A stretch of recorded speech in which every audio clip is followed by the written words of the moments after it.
you very much. And one of my all-time favorite governors is right here. Greg, thank you very much. Greg Abbott. Great job. I'm thrilled to be here in Crosby, Texas, with the incredible members of the International Union of Operating Engineers. I know you will.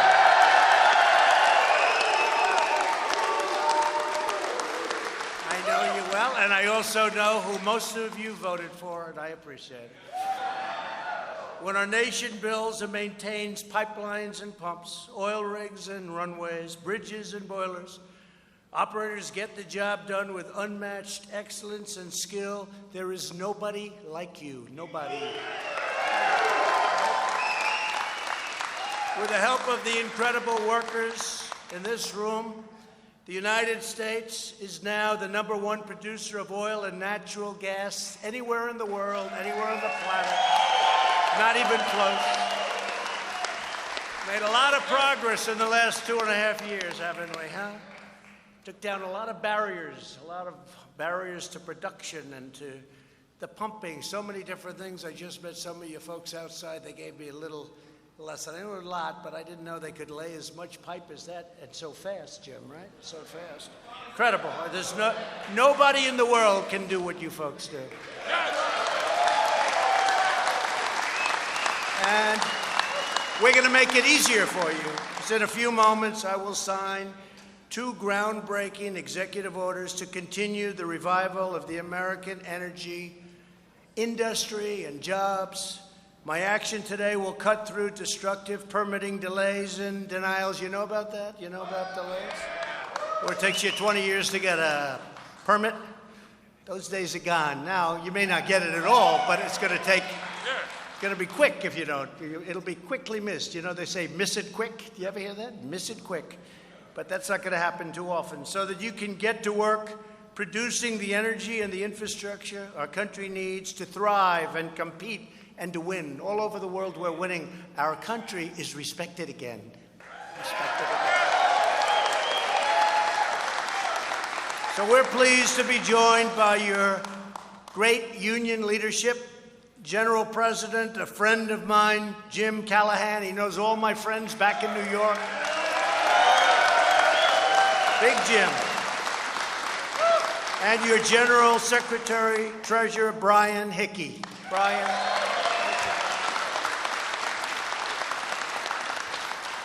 As I've said from day one, American labor will always have a friend in the White House. You know that. I've proven that. Jobs are at an all-time high in the history of our country. Unemployment is at a 51-year low. The unemployment in our country, and we will soon break the all-time record. African American, Asian American, Hispanic American, all-time historic lows. We're doing well. We're doing well. And we're going to keep it going because we believe in 2 fundamental rules: buy American and hire American. Okay? I introduced your great governor, Greg Abbott, and we love Greg. He's been so incredible in so many ways, and my friend, and his friend and my friend, Lieutenant Governor Dan Patrick, what a job he's done. Dan, thank you, Dan. Thank you, Dan. And his son is doing a fantastic job, too. Thank him for me, please. And Texas Attorney General, somebody that wins a lot of lawsuits on your behalf, Ken Paxton. Ken, thank you, Ken. And Deputy Secretary of Energy, Dan Briette. Dan, thank you, Dan. Thanks, Dan. Thank you. As well as Representatives Pete Olson, Randy Weber, and Brian Babin. Thank you, fellas. They help a lot, I'll tell you, those 3 guys. Thanks also to Texas Land Commissioner George P. Bush for being here. Where's George? Where is he? Come here, George. This is the only Bush that likes me. This is the only one. Come here, I want to meet you. He's a friend of my son, And he's a great guy. Truly, this is the Bush that got it right.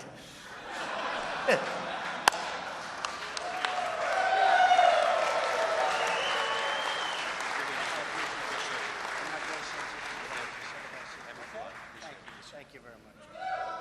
Good guy. I like him. I like him. He's going far. He's going places. Thank you, George. Here at the IUOE, International Training and Education Center, operators are perfecting their skills on cranes and pipe lifters, side booms, and angle dozers. I just saw them all outside. I'd love to work. I used to work machines. I'd work them. My father would have a job. I was very young. I won't say it because they'll report me. But I was much too young to work a machine, but I used to work a machine.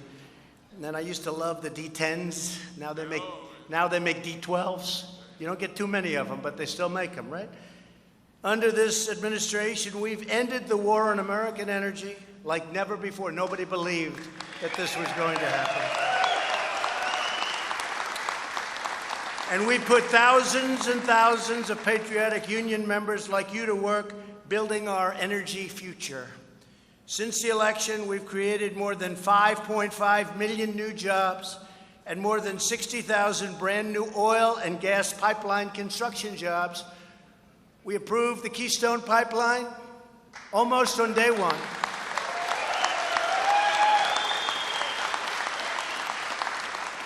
And we got the Dakota Access Pipeline out of a lot of trouble. They had built it, but they had a little problem. They had a river, and they didn't have that permit. I gave it to them. I gave it to them. So we got that open. That was 40,000 jobs between the two of them. We withdrew the United States from the one-sided Paris Climate Accord, where you don't do any more drilling for oil and gas. That was going to cost us a lot of money. No more oil and gas with the Paris Accord. That's good for Paris, but that's not good for us, right? And we're replacing the previous administration's job-crushing Clean Power Plan and putting our miners back to work, and they're back to work all over the country. It's incredible what's happened with the miners and with steel. With steel. Right now, they're building many, many steel plants. All of them, Nucor, U.S. Steel. They're building many plants. They hadn't built a plant in 40 years. We finally opened ANWR in Alaska. I don't know if you like that. Yeah, you like that, Joe. You like that. A little competition. We've got to give them, George, we have to give them a little competition here, right? But that was something, I don't know if you know, that they've been trying to get that approved since Ronald Reagan. Ronald Reagan tried it. They all tried to get ANWR done. And I had it in a plan. I was close to getting it done. Then I didn't like somebody or something that somebody did. I said, let's take it out of the plan. Why should we do it? Then a friend of mine who's in the oil business called, unrelated, didn't have anything to do with it. He says, is it true that you're going to get ANWR? And I said, yeah, I can get it. I don't know. I think I'm not going to, though. They don't appreciate it. They don't appreciate it at all. He said, oh, that's too bad, because, you know, everybody from Ronald Reagan all the way up to you couldn't get it done. I said, really? Oh, I called up, put that back in the plan. You know, that was just a competitive thing, right? Put it back. So we put ANWR back, and that's one of the biggest in the world. So it's going to be something very special. A lot of you folks are going to be there. We've added more than 450 oil and gas rigs nationwide. And that number's going up very substantially and rapidly, right? Rapidly. Here in Texas, we've nearly doubled the number of land rigs, and crude oil production has reached a record high, highest in the history of Texas. And if I get you the pipelines, which I will, you know, they've been trying to get these pipelines. How many years, Governor? 10, 12, 15? How many? Too long.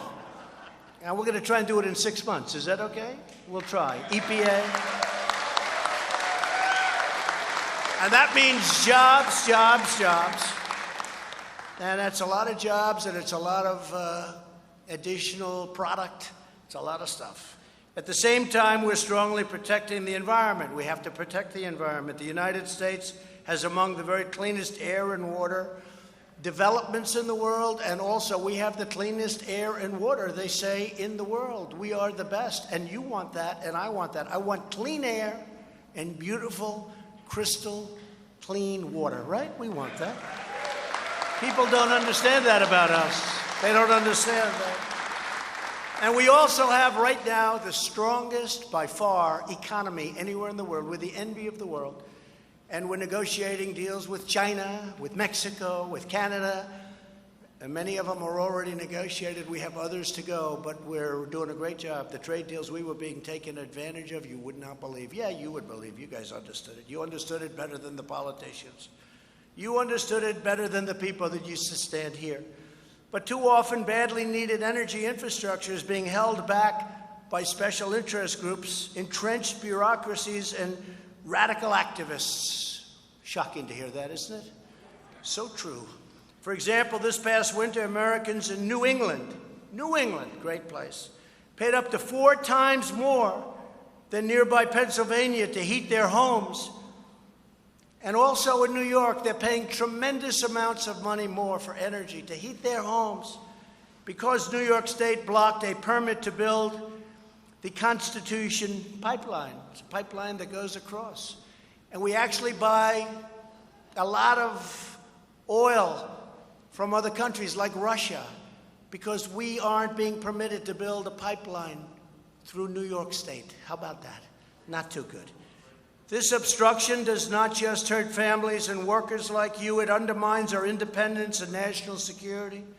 The 2 executive orders that I'll be signing in just a moment will fix this dramatically, accelerating energy infrastructure approvals. So we're going to get these approvals done quickly. We need help with New York. New York is hurting the country because they're not allowing us to get those pipelines through, and that's why they're paying so much for their heating and all of the things that energy and our energy produces. So hopefully they can come on board and get in line with what's happening. They also have a lot of energy under their feet, and they refuse to get it. And people are living up there, not doing well with jobs. It's not a good situation. But it'll change. My first order will speed up the process for approving vital infrastructure on our nation's borders, such as oil pipelines, roads, and railways. It will now take no more than 60 days. That's a vast improvement. And the president, not the bureaucracy, will have sole authority to make the final decision when we get caught up in problems. We'll do what's right. My second order will modernize regulations for LNG export terminals and encourage new infrastructure financing. It will improve access for workers and operators to maintain electrical lines. And finally, it will stop state-level abuse of water quality certifications. They abuse you. When you're nowhere near water, they abuse you. From blocking the construction of vital pipeline projects. As we rebuild our energy infrastructure, and it will be like never before. It's already, look at what's happened over the last 2 years. Now is also the time to train even more. American workers are going to perform their job better and better. Places like this, what a job you've done here, Jim. I just met your people. What a job you've done. What a job. Incredible. And you know what else? I just met them, and they also love what they do. If I say I'll trade places, you could have a beautiful apartment on 5th Avenue, and I can work teaching pipelines or helping. You know what? They would not switch with me, would they? And as far as the White House is concerned, they definitely wouldn't switch. The apartment may be close, but the White House, I don't know. But we're having a good time. We're doing better. The country's never done like it's doing right now. Never had an economy like it. It's never done.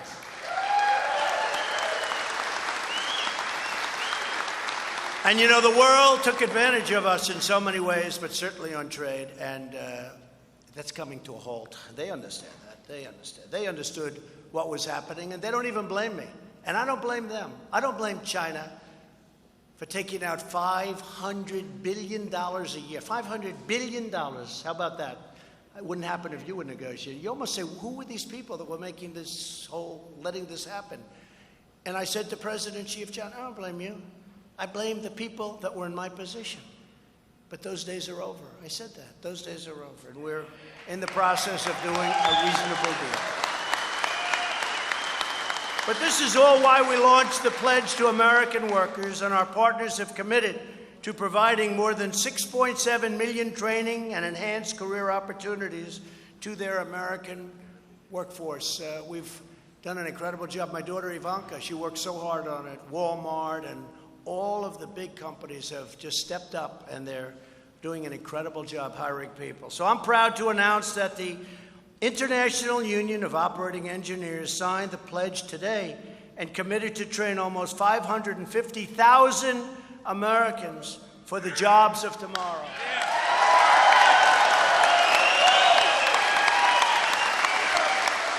Big. That's pretty good, Jim. That's pretty good.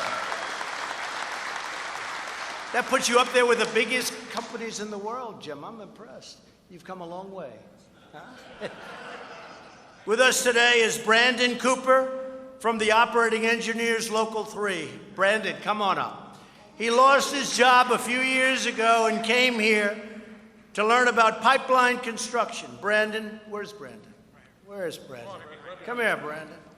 Say a few words, Brandon. Maybe you'll be a politician. Who knows?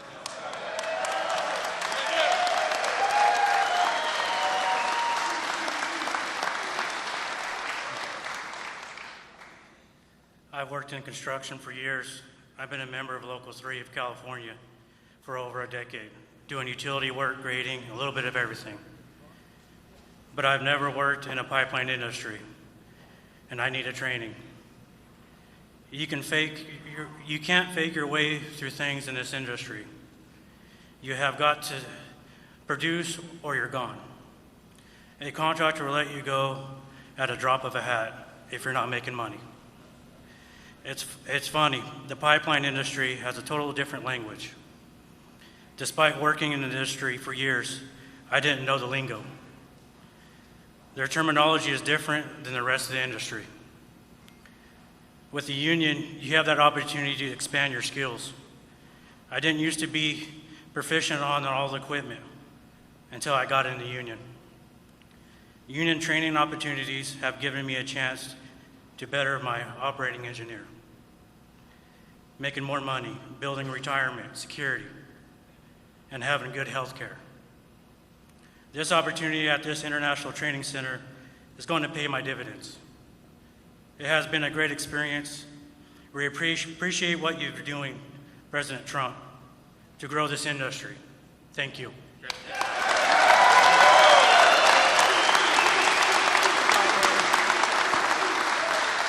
Good job. Good job, Brandon. Thank you very much.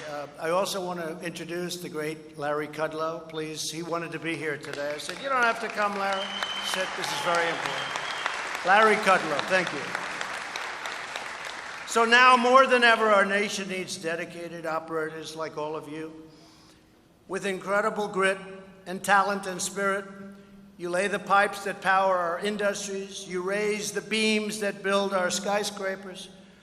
And you are the men and women who get up every day and make this country run and, frankly, make this country great. You do a great job.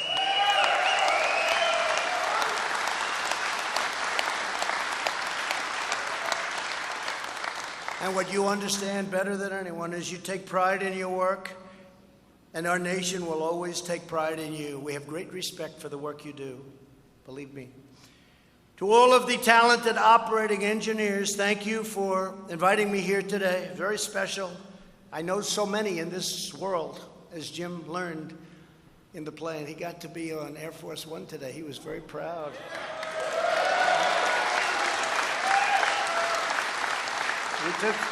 We took a couple of pictures with that big plaque behind us. He was very happy, huh? Thank you, Jim. And thank you to the extraordinary devotion of all of you to our country. Together we are making America stronger and prouder and greater than ever before. God bless you all, and God bless America. Thank you.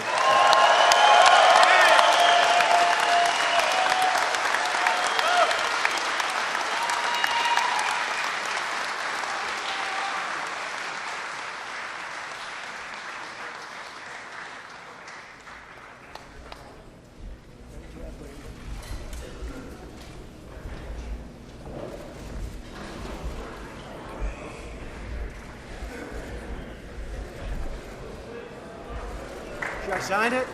Yeah.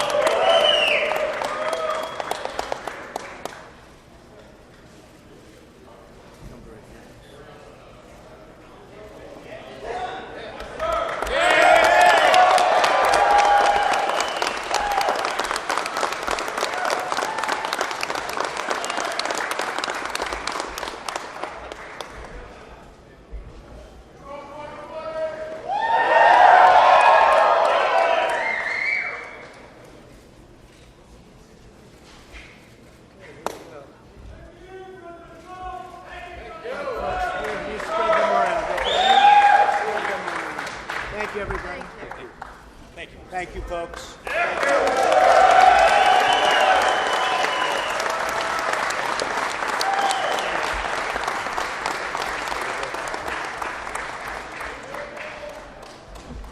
Hi, everybody. Thank you very much.